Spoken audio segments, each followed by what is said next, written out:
Hello दोस्तों, नमस्कार। आप सभी दोस्तों का आपके अपने चैनल मैथ्स इन ईजीबी में आपका स्वागत है। जैसा कि आपको पता है, इस चैनल पे आप लोगों के लिए मैथ की क्लास लेके आता हूं, जो कि आपके आरआरबी ग्रुप डी के लिए दोस्तों क्लास बहुत ही इंपॉर्टेंट है।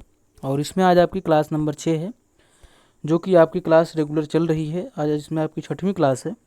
तो इसमें आपके वो सारे क्वेश्चन जो कि आपके एग्जाम पॉइंट ऑफ व्यू से 100% मोस्ट इंपॉर्टेंट हैं, तो ऐसे क्वेश्चन मैं लेके आ रहा हूँ। तो चलिए हम देखते हैं कि हमारा क्वेश्चन आज किस तरीके से है। तो यहाँ पे पहला क्वेश्चन, इसको हम देखते हैं कि इसको हमको कैसे करना है। यहाँ पे देख सकते हैं इसमें क्या बोला है। 3 सेंटीमीटर कोर वाले घन से बनाए जा सकने वाले सबसे बड़े गोले का आयतन यहाँ कितना होगा, हमें ये बताना है। जैसे समझिएगा ध्यान से, यहाँ पे जो बोला है 3 सेंटीमीटर कोर वाले घन, यानी कि घन की जो कोर है वो 3 सेंटीमीटर है। तो यहाँ पे ये जो घन की कोर है, यही हमारे गोले का व्यास हो जाएगा। क्या हो जाएगा? गोले का व्यास हमारा जो बनेगा, यही घन की कोर हमारा इसका क्या बन जाएगा? व्यास बन जाएगा। ठीक है। अब त्रिज्या हम जानते हैं कि व्यास की आधी होती है। क्या होती है? व्यास की आधी होती है। 2 से भाग कर देंगे तो हमारी इसकी त्रिज्या आ गई। अब हमसे पूछा क्या यहाँ पे? हमसे यहाँ पे पूछ रखा है कि इसका हमें क्या बताना है? आयतन बताना है। तो गोले का आयतन का फार्मूला होता है 4/3 पाई आर क्यूब। ये हमारा इसका क्या होता है? फार्मूला होता है। अब यहाँ पर हम इसकी वैल्यू रखते हैं आर की। तो हो गया 4/3। पाई का मान देख रहे हैं आप, इसमें सॉल्व नहीं किया है तो पाई को हम छेड़ेंगे नहीं, इसको ऐसे ही रख लेते हैं। और आर का क्यूब का मतलब आर हमारा यहाँ पे आया है 3/2, तो इसकी घात 3 है, तो इसको हम 3 बार लिखेंगे। 3 बार इसको हम लिखेंगे। अब इसको हम यहाँ पे कर लेते हैं सॉल्व। तो कितना हो जाएगा? 3 से 3 कैंसिल, 2 दूनी 4, 2 दूनी 4 कैंसिल हो गया, 2 से 2। अब हमारे पास यहाँ पे बचा 3 त्रिक 9, 9/2 कितना आया? 9/2 पाई। इसको मैं लिखेंगे हम। हमारे यहाँ पे जो निकल के आएगा, ये निकल के आएगा 9/2 पाई। ये निकल के आया। और 9/2 का मतलब है 2 चौके 8, 2 पंचे 10, यानी कि 4.5 पाई। तो यहाँ पे आप देख सकते हैं ऑप्शन नंबर, इसका हमारा ए इस क्वेश्चन का बिल्कुल राइट आंसर यहाँ से हो जाएगा। इसी के साथ हम अगला क्वेश्चन देखते हैं। इसमें क्या बोला हुआ है? इसमें कह रहा है यहाँ पे 5 sec square theta, 5 sec square theta minus में 5 tan स्क्वायर थीटा। इस तरीके से पी वाई क्यू का क्वेश्चन पहले भी मैंने आपको कराया, 5 सेट तक आपका हुआ।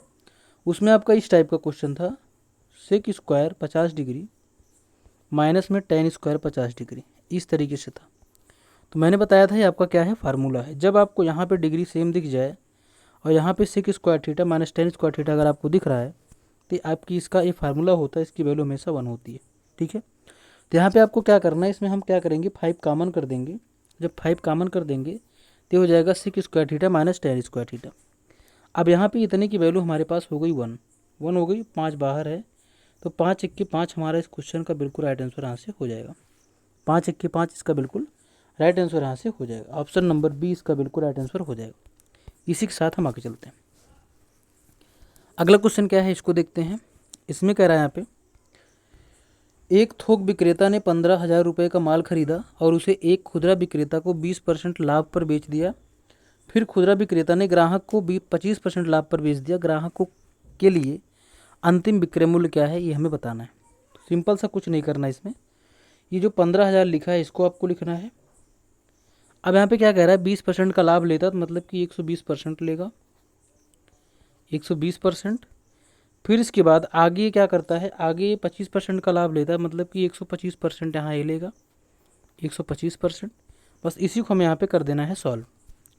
ये 0 से 2 जीरो कैंसिल, इसका हो गया। यहाँ पे 1 मिनट, इसको कलर चेंज कर लेते हैं। 2 जीरो कैंसिल। यहाँ पे 1 0 से 1 0 ये कैंसिल, 1 0 से 1 0 ये कैंसिल। मतलब हमारे पास जो पूरी वैल्यू बची वो बची 15 गुणे 12 गुणे 125। ये वैल्यू हमारे पास बची। अब इसको अगर आगे सॉल्व करते हैं तो 12 से गुणा करेंगे इसको। ये तो 15 हमारे पास है ही है। 12 पंचे 60, 12 दूनी 24 6 30, और 12 के 12 3 15, और 15 15 हम जानते हैं 225 होता है, तो 225। और फिर यहाँ पे हम देख रहे हैं कि 2 जीरो हमारा लगा हुआ, तो हमने यहाँ पे 2 जीरो लगा दिया। तो यहाँ पे 225 2 जीरो, इसका बिल्कुल राइट आंसर यहाँ से हो जाएगा। देख सकते हैं ऑप्शन नंबर सी इस क्वेश्चन का बिल्कुल राइट आंसर यहाँ से हो जाएगा। इसी के साथ हमारा अगला क्वेश्चन, इसको देखते हैं। इसमें क्या कह रहा है यहाँ पे? इस क्वेश्चन में कह रहा है केशव अपनी आय का 70% खर्च करता है। यदि वह 18,000 की बचत करता है तो उसकी आय कितनी है। तो ये आप एक बात यहाँ समझिए ध्यान से, जैसे कि हम जानते हैं जितनी वो आय करता होगा उसको हम कितना मान के चलते हैं 100%। कितना मान के चलते हैं 100%। तो अगर वो यहाँ पे 70% खर्च करता है तो बचा कितना रहा है 30%। तो 30% की वैल्यू हमें दिया है 18,000। कितना दिया 18,000। तो हमें 100% की वैल्यू अगर निकालनी है तो हम क्या करेंगे 30 से इसको भाग करेंगे और 100 से इसको हम क्या कर देंगे गुणा कर देंगे। बस यही हमें यहाँ पे सॉल्व करना है। 0 से 0 कैंसिल, 3 छक्के 18, ये हो गया 6,000 और गुणे में हमारे पास 10 है तो ये मिल करके हमारा पूरा बना लेगा ये 60,000। कितना बना लेगा ये 60,000। इस क्वेश्चन का बिल्कुल राइट आंसर यहाँ से हो जाएगा। कितना हो जाएगा 60,000। इसका देख सकते हैं ऑप्शन नंबर बी इस क्वेश्चन का बिल्कुल राइट आंसर यहाँ से हो जाएगा। इसी के साथ हमारा अगला क्वेश्चन, इसको देखते हैं। इसमें क्या कह रहा है यहाँ पे 68,074 को 3 व्यक्तियों एक्स वाई जेड में के बीच बांटा जाता है। यदि एक्स और वाई का अनुपात 5:9 है, वाई और जेड का अनुपात 9:7 है, तो वाई का हिस्सा यहाँ पे क्या होगा हमें ये बताना है।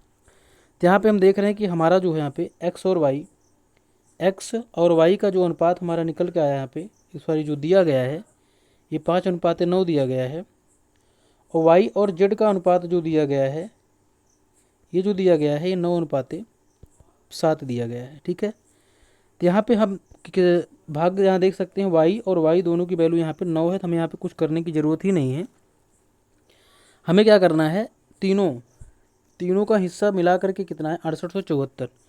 तो जो 6874 है, 6874 जो है इसको क्या करना है, इसकी तीनों वैल्यू यानी कि 9, 5 और 7 जोड़ करके इससे भाग कर देना है। तो 9 7 16 और 16 5 21 हो गया। 21 इसको हमको भाग करना है। 21 से भाग करने के बाद वाई का हिस्सा पूछा हुआ है, तो वाई का हिस्सा हमारा 9 है, तो इसको हम 9 से गुणा कर देंगे। यही इतना करना है। अब 9 से गुणा करने का मतलब क्या है, ये हो जाएगा 3 7 21 और 3 3 9, ये हो गया। अब इसको करेंगे, ये हो जाएगा 7 8 56, 7 9 63, 7 5 35, यहाँ पे 7 9 63, ये हो जाएगा 7 9 63, 7 9 63, 5 68 और 7 8 56 और 7 दूनी 14, 982 गुणे 3 कितना आया 982 गुणे 3 हमारा इसका आ गया। यहाँ लिखेंगे 982 गुणे में 3, इसको गुणा कर देते हैं। 3 दूनी 6, 3 8 24 और 3 9 27 2 29, यानी कि 2946 इस क्वेश्चन का बिल्कुल राइट आंसर यहाँ से हो जाएगा। कितना हो जाएगा 2946 इसका बिल्कुल राइट आंसर यहाँ से हो जाएगा। इसी के साथ हम आगे चलते हैं। अगला क्वेश्चन क्या है इसको देखते हैं। इसमें यहाँ पे कह रहा है एक साइकिल चालक 2 मिनट में 800 मीटर की दूरी तय करता है। साइकिल चालक की चाल यहाँ पे हमको किलोमीटर प्रति घंटे में बताना है। तो यहाँ पे सिंपल सा क्या करना है समझिएगा ध्यान से। जैसे कि चाल हमसे पूछा किलोमीटर प्रति घंटा में, तो कहने का मतलब यहाँ पे दूरी हमारी जो है ये होनी चाहिए किलोमीटर में, और जो हमारा समय हमारा जो है ये हमारा होना चाहिए घंटे में। तो ये दो चीज़ हमारे पास होनी चाहिए, तभी हम चाल को किलोमीटर प्रति घंटे में निकाल पाएंगे। तो चलिए इसको हम करते हैं। अब यहाँ पे पहली चीज़ जो हमारी यहाँ पे दूरी दी गई है वो मीटर में दी गई है 800 मीटर। तो हम जानते हैं कि चाल बराबर होता दूरी बटे समय। तो दूरी हमारी 800 मीटर है, इसको जब हम किलोमीटर में चेंज करेंगे तो 1000 से इसको हम भाग करेंगे। ठीक है, फिर हमें समय से भाग करना होगा इसको। तो जब मिनट को हम घंटे में चेंज करेंगे, मिनट को घंटे में, तो इसको 60 से भाग करेंगे। किससे 60 से, तो 2 को 60 से भाग करेंगे। ये हो गया, इतना हमारी क्या हो गई, इतना हमारी हो गई दूरी और इतना हमारा हो गया ये समय। चाल बराबर होता दूरी बटे समय। ठीक है, ये हो गया। अब इसको सिंपली हमें क्या करना है, ये कैंसिल कर देते हैं ऐसे। इसके बाद हमारा हो गया 8/10। अब ये जो हमारा है 2/60, ये हो जाएगा 60/2, 60/2 हो जाएगा। 10 × 60, 2 तिहाई 6, 8 त्रिके 24, ये हमारा हो गया 24। यहाँ पे देख सकते हैं ऑप्शन नंबर हमारा इसका बी बिल्कुल राइट आंसर हो जाएगा। और कभी भी अगर आपको ऐसी कंडीशन मिलती, समझिएगा ध्यान से, जैसे मान लीजिए अगर आपको दे दिया कि 54 किलोमीटर प्रति घंटा है, इसको आपको मीटर पर सेकंड चेंज करना है, तो कुछ नहीं करना, आपको केवल 5/18 से गुणा कर देना है। आपको यहाँ से इसका आंसर मिल जाएगा। मतलब कि पूरी बात जो इसमें है वो क्या है, अगर आपको स्पीड किलोमीटर प्रति घंटा में दी गई है, इसको मीटर पर सेकंड में अगर पूछ रहा है, तो आपको क्या करना है 5/18 से गुणा कर देना है। अगर इसी का ठीक उल्टा पूछ रहा है, मीटर पर सेकंड को किलोमीटर प्रति घंटा में अगर पूछ रहा है, तो इसको आपको 18/5 से गुणा कर देना है। बस यही हमें यहाँ पे करना है। यहाँ से आपको इसका आंसर मिल जाएगा। अगला क्वेश्चन क्या है इसको देखते हैं। इसमें क्या रहा है यहाँ पे, इस क्वेश्चन में 4900 रुपये के मूलधन पर 10% की वार्षिक चक्रवृद्धि ब्याज की दर से 2 वर्षों में प्राप्त मिश्रधन। तो इसमें सिंपल सा कुछ नहीं करना आपको, जैसे कि मैंने आपको पहले बताया हुआ है। जैसे 10% है, इसका मतलब हमारा होता है 1/10। 20% है तो इसका मतलब हमारा होता है 1/5। 25% है तो इसका मतलब हमारा होता है 1/4। तो इन सब चीज़ों का हमें ध्यान रखना है। बस यही हमें यहाँ पे करना है। अब समझिएगा इसको हमें कैसे करना है, चलो इसको हम समझाते हैं। सिंपल से यहाँ पे क्या है, जैसे कि ये हमारा जो 10% है ये 2 साल के लिए है। तो जैसे कि हम फार्मूले में क्या लिखते हैं, A = P 1 + R/100 और पूरे की घात n ये बनता है। ठीक है, तो यहाँ पे अब A = P 1 + R/500 पूरे की घात n ये हो जाएगा। तो यहाँ पर ये कंडीशन इसकी, अब जैसे मान लीजिए यहाँ पे हम 10 रख लेते हैं, 10 दाम 100, 10 × 10 = 11/10 हमारा यहाँ पे बनेगा। ठीक है, कितने साल के लिए, 2 साल के लिए। तो हो जाएगा 11/10, 11/10 2 बार हमें इसको लिखना पड़ेगा। चलिए इसको लिखते हैं। तो ये जो 4900 है 2 साल के लिए है, तो 11/10 11/10 ये लिखना है। अब यहाँ पे ये 0 कैंसिल, ये 0 कैंसिल, 49 × 11 × 11 इसको आप गुणा करेंगे तो यहाँ पे आप देखने को पाएंगे इसका पूरी वैल्यू जो आएगी वो 5929 इस क्वेश्चन का बिल्कुल राइट आंसर यहाँ से हो जाएगा।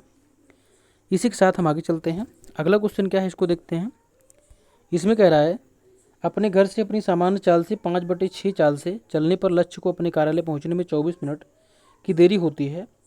अपने घर और कार्यालय के बीच की दूरी तय करने में उसे सामान्यतः कितना समय लगेगा। तो यहाँ पे समझिए ध्यान से, अगर इसके चाल का जो अनुपात दिया है 5:6 दिया है, तो समय का अनुपात चाल के अनुपात हमेशा उल्टा होता है, 6:5 हो जाएगा।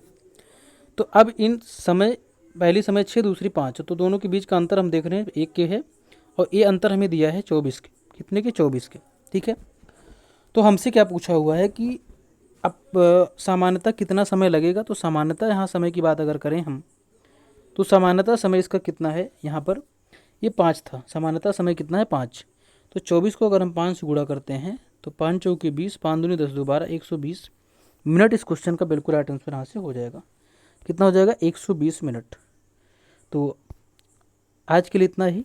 अगर आप लोग चैनल पर नए हैं तो चैनल को सब्सक्राइब करें और बेल आइकन को दबा लें, जिससे कि आने वाली सारी वीडियो आपको मिलती रहे। जिसमें आज आपकी 6वीं वीडियो थी और इसी प्रकार से आपको वीडियो बराबर मिलती रहेगी। नमस्कार।